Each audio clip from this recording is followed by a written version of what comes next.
Hello everyone, welcome to Virakti Education. So, most people solve this question like 1 minus 5 is equal to minus 4.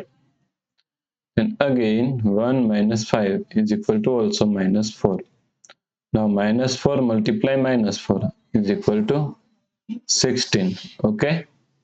But this answer is not correct. This answer is completely wrong. So, now let's solve this problem correctly by using a PEMDAS rule. Okay? PEMDAS PEMDAS.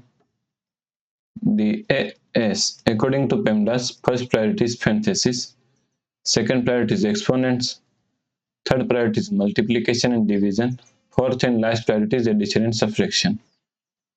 Okay, so in this question, first we have to solve this parenthesis. So is equal to 1 minus 5. Now solve this parenthesis. 1 minus 5 is equal to minus 4.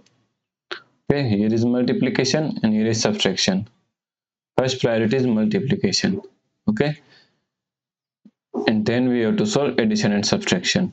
Okay, so 1, now minus 5 multiply minus 4 is equal to plus 20. So 1 plus 20 is equal to 21. Okay, so the correct answer is 21. If you like this problem, please like, share and subscribe Virakti Education YouTube channel, and also do not forget to comment your answer. Thanks for watching this video.